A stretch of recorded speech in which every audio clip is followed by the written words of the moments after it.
Good morning, everybody. Welcome to Action English classes. Once again, आज हम आपके लिए लेकर आए हैं tense.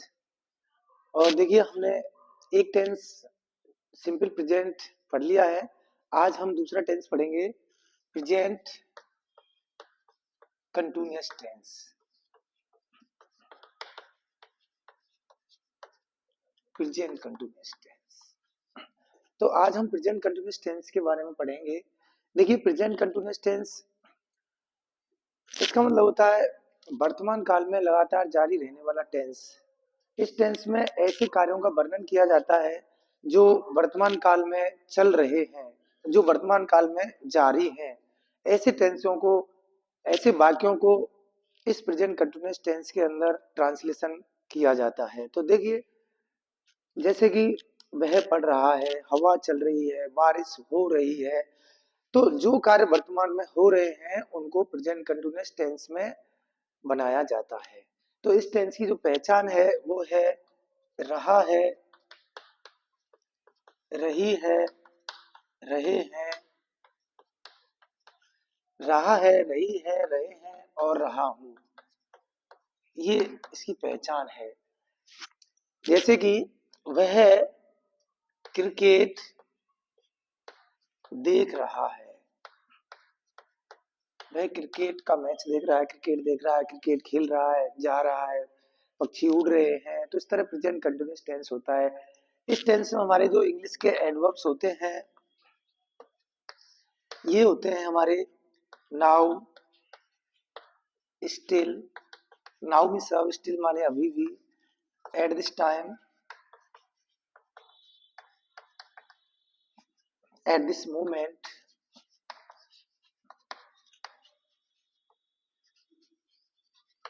Eight this time, at this moment, these days, now days. तो ये इस टेंस के एडवर्ब हैं। यदि look, listen, don't disturb, don't disturb या डोंट मेक ए नॉइज,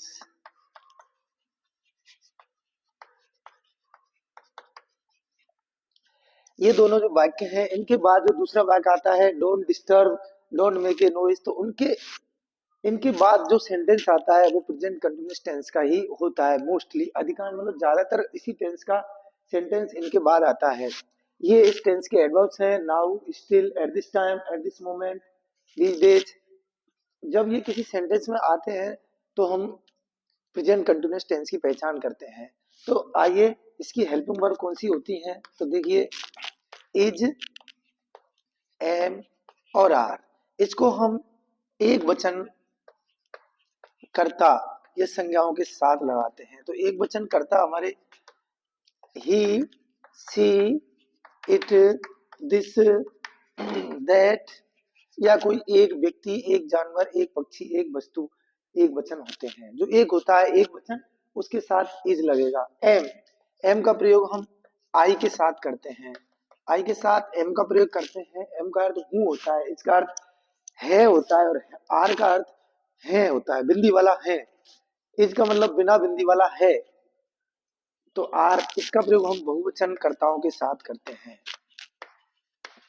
बहुवचन कर्ता, तो हमारे बहुवचन कर्ता होते हैं you, we, they, these, those, और एक से ज्यादा कोई भी वस्तु, व्यक्ति, जानवर, पक्षी, कुछ भी हो, एक से ज्यादा तो बहुवचन होते हैं। तो इस तरह एक वचन आई के साथ और बहुवचन।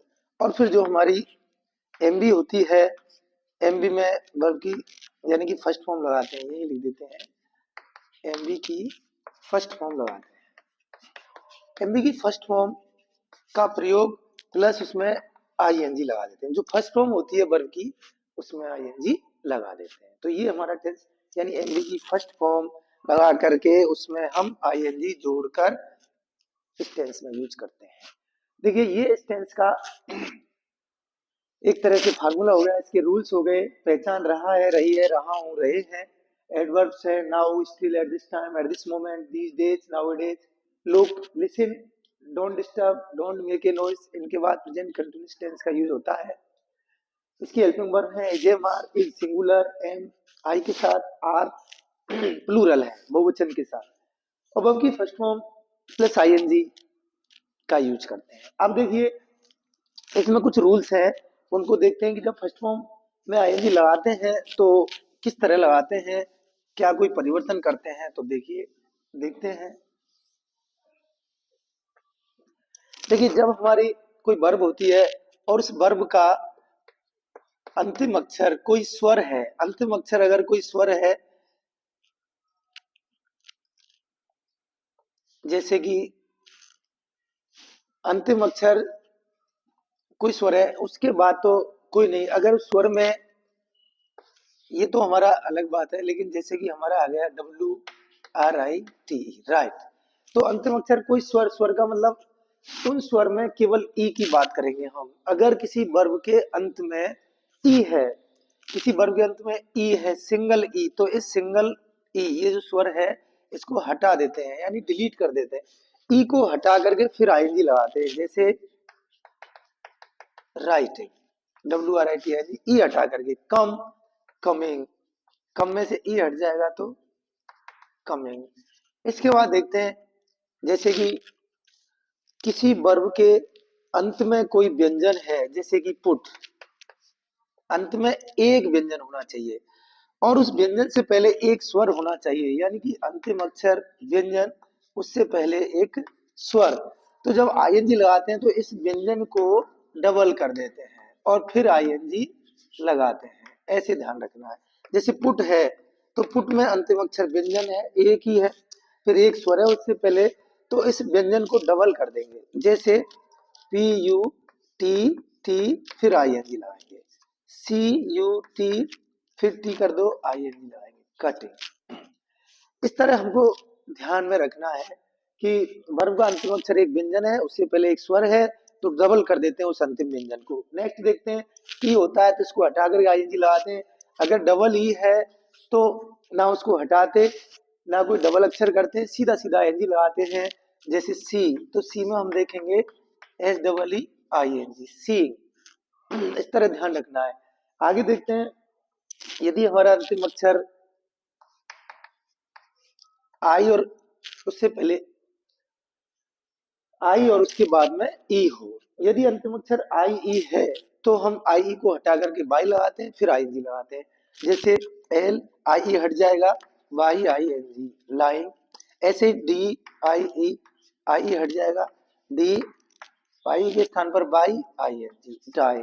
इस तरह ध्यान रखना है।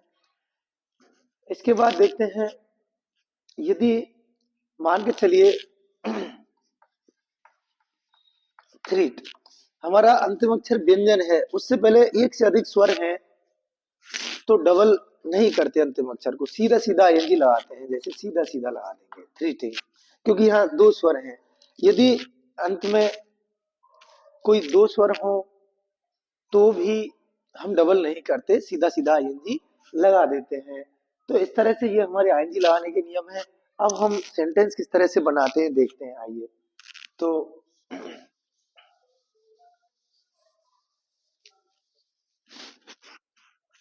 जैसे वह पतंग उड़ा रहा है, वह पतंग उड़ा रहा है, तो यहाँ देखेंगे हमारा सब्जेक्ट कैसे पूछते हैं कि कौन उड़ा रहा है पतंग को, कौन उड़ा रहा है, कौन से क्वेश्चन पूछेंगे तो हमारा सब्जेक्ट निकल के बाहर आ जाता है, वह। तो यहाँ हम लिखेंगे ही। अब ही सिंगुलर है इसलिए इसके साथ इज हेल्पिंग वर्ब लगेगी। फिर देखते हैं मेन वर्ब की कौन सी फॉर्म लगाते हैं, फर्स्ट फॉर्म प्लस आईएनजी। तो उड़ा रहा मतलब जो हमारी मेन वर्ब होती है उसमें टेंस की पहचान जुड़ी होती है, पहचान को हटाइए और ना लगा के देखिए, एमबी बन जाती है हमारी उड़ाना। तो उड़ाना की होती है फ्लाई और इसमें लगा देंगे आईएनजी, फ्लाइंग। इज फ्लाइंग, क्या उड़ा रहा है, पतंग। क्या लगा के पूछेंगे तो हमारा ऑब्जेक्ट आ जाएगा निर्जीव, किसको लगा के पूछेंगे तो सजीव ऑब्जेक्ट आ जाता है। तो अब क्या उड़ा रहा है, पतंग, तो यहाँ kite, is flying kite, is flying kite, क्या वह पतंग उड़ा रहा है। नेक्स्ट, घोड़ा सड़क पर नहीं दौड़ रहा है, ये हमारा नेगेटिव सेंटेंस है। तो देखिए, the horse, the horse singular है इसलिए इज नेगेटिव है तो नॉट लग जाएगा। द हॉर्स इज नॉट, दौड़ना ये मुख्य क्रिया हमारी रहा है, हटा के देखो दौड़ और ना लगा दो ना, दौड़ना, दौड़ना की अंग्रेजी रन। अब यहाँ देखिए, अंतिम अक्षर एन है, व्यंजन एक, उससे पहले एक स्वर, तो डबल एन हो जाएगा, double N I N G, running. The horse is not running, सड़क पर, तो ऑन प्रिपोजिशन लगता है जब किसी ऊपर होते हैं, तो ऑन द रोड, सड़क पर नहीं दौड़ रहा है। तो ये the horse is not running on the road, ये हमारा नेगेटिव हुआ। इंटरोगेटिव देखते हैं, क्या क्या कमल टेलीविजन देख रहा है?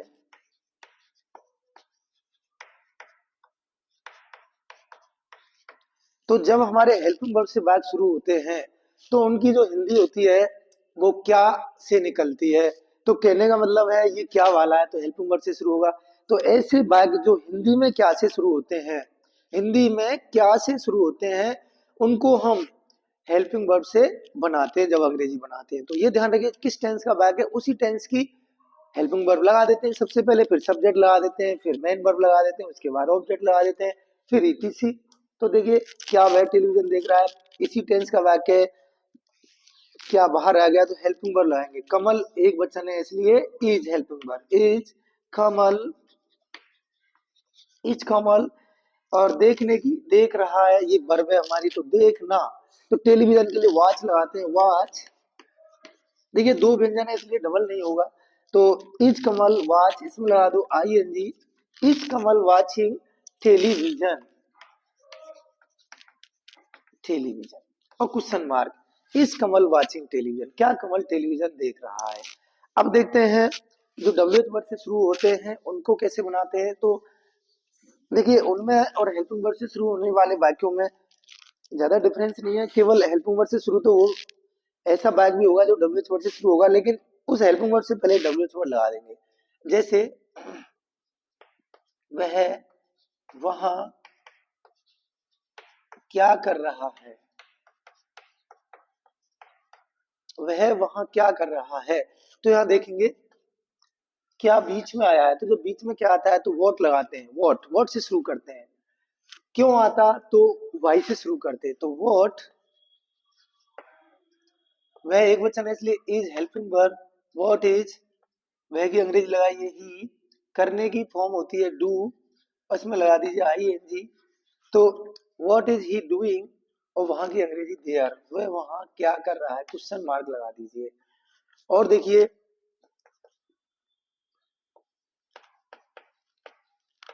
आपको कौन सता रहा है, ये कौन परेशान कर रहा है, सता रहा है।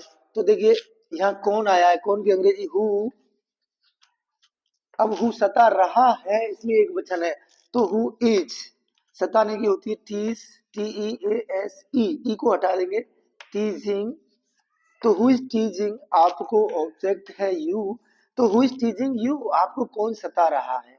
इस तरह से ये हमारा हु वाला हो गया। और देखिए, आप किस के साथ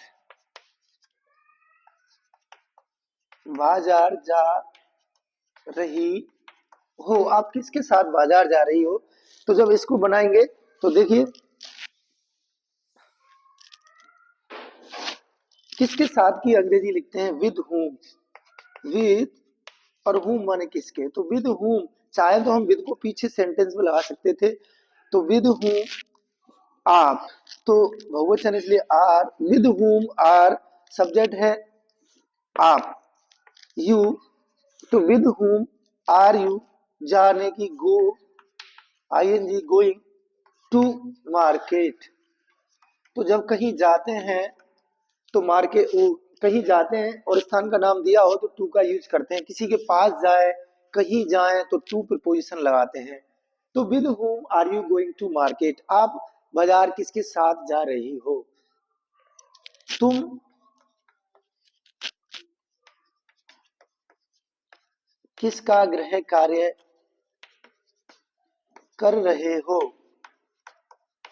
तुम किसका गृह कार्य कर रहे हो? तो किसका गृह कार्य, तो ये जो हुज से शुरू होते हैं इनके साथ वो नाउन आती है जो उनके बाद आती है। जैसे हुज गृह कार्य, किसका गृह कार्य, तो हुज माने किसका, हुज होमवर्क, हुज होमवर्क किसका गृह कार्य है, हुज के साथ ही आ गया।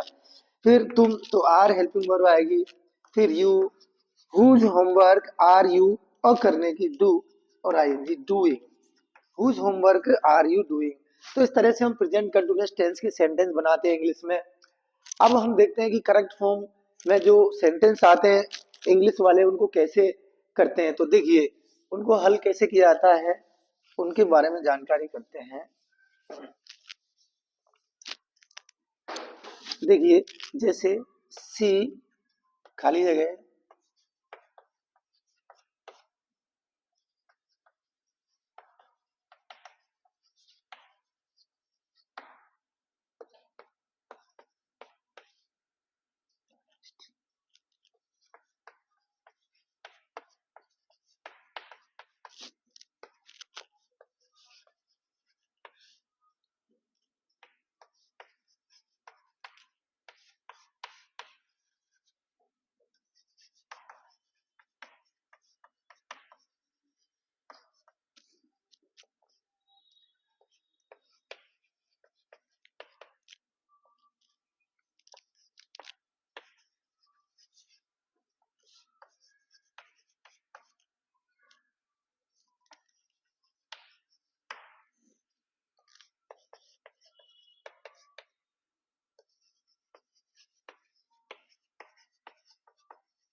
Don't make a noise, the baby खाली जगह स्लीप। देखिए यहाँ पर ये हमारे करेक्ट फॉर्म वाले वाक्य हैं। आता है कि fill the correct form of the verb, fill the correct form of the verb in the blanks. तो देखिए सी खाली जगह प्ले समथिंग, तो ये नाउ इस टेंस का एडवर्ब हो गया। इस वाक्य में नाउ एडवर्ब हो गया, प्रेजेंट कंटिन्यूअस का है। दूसरे वाक्य में देखेंगे स्टिल एडवर्ब है, प्रेजेंट कंटिन्यूअस है। तीसरे भाग में देखेंगे एट दिस टाइम एडवर्ब है, इस टेंस का है। चौथे भाग में देखेंगे लुक बताया था कि लुक वाले बाद में, लुक के बाद जो वाक्य आता है उसमें प्रेजेंट कंटिन्यूअस टेंस आता है। Don't make A noise don't disturb के बाद वाले सेंटेंस में भी प्रेजेंट कंटिन्यूअस आता है। तो सारे सेंटेंस प्रेजेंट कंटिन्यूअस के हैं। तो सी सिंगुलर सब्जेक्ट है, एक वचन है, इसलिए इज आएगी और प्ले में लगा देंगे आईएनजी। तो यहाँ पर हमारा हो जाएगा सी इज प्लेइंग समथिंग नाउ, वह इस समय कुछ खेल रही है। दूसरा आई, आई के साथ एम लगता है और स्लीप में लगा दो ING. I am sleeping now, मैं आई एम स्लीपिंग स्टिल, मैं अभी भी सो रहा हूँ। तो इस तरह से ये हमारा सेंटेंस हुआ। नेक्स्ट देखिए इंटरोगेटिव है, तो यू है इसलिए आर आ जाएगी। आर यू टेक, तो टेक में आईएनजी लगा दीजिए, ई हट जाएगा। Are you taking tea at this time, क्या आप इस समय चाय पी रहे हो? लुक देखो, a dog is running there, वहां एक कुत्ता दौड़ रहा है। तो a dog is running, R U N, N से पहले यू, एक स्वर एक व्यंजन, डबल एन हो जाएगा आईएनजी, रनिंग देयर। फिर है डोंट मेक ए नॉइस, शोर मत करो, आवाज मत करिए। द बेबी इज स्लीपिंग, यानी कि जो बेबी है वो सो रहा है। तो इस तरह से ये हमारे करेक्ट फॉर्म के सेंटेंस होते हैं। इस तरह हमारा प्रेजेंट कंटिन्यूअस टेंस हुआ। तो प्रेजेंट कंटिन्यूअस टेंस का यूज वर्तमान काल में जारी रहने वाले कार्यों के लिए किया जाता है। जैसे कुछ वाक्य ऐसे होते हैं जो मौसम ऋतु संबंधी होते हैं, उनमें सब्जेक्ट इट होता है। जैसे कि इस समय बारिश हो रही है, तो ऐसे वाक्य में सब्जेक्ट इट लगाया जाएगा, इट। फिर हेल्पिंग वर्ब इज, फिर बारिश होने की rain, R A I N, फिर आईएनजी लगा दो रेनिंग। तो it is raining at this time, इस समय बारिश हो रही है। तो ऐसे वाक्य जिनमें मौसम संबंधी बातें हो, समय संबंधी बातें हो, उनमें सब्जेक्ट इट होता है। जैसे बिजली चमक रही है, तो ऐसे सेंटेंस को हम बिजली चमक रही है, इट इज लाइटनिंग, तो वो इट ही सब्जेक्ट आएगा, it is lightning it is lightning बनेगा। बादल गरज रहे हैं, मतलब गड़गड़ाहट हो रही है, तो इट इज थंडरिंग। ऐसे सेंटेंस बनाए जाते हैं। तो I hope you better understanding. और ये हमारा प्रेजेंट कंटिन्यूअस टेंस हुआ। Thank you so much for watching. बड़े ध्यान से केयरफुली सुनने से और ध्यान से देखने के लिए आप सभी लोगों को बहुत बहुत धन्यवाद। और अब हम नेक्स्ट वीडियो में आपके लिए नेक्स्ट टेंस लेकर आएंगे। तब तक के लिए वेट करें for H English classes. Thank you so much.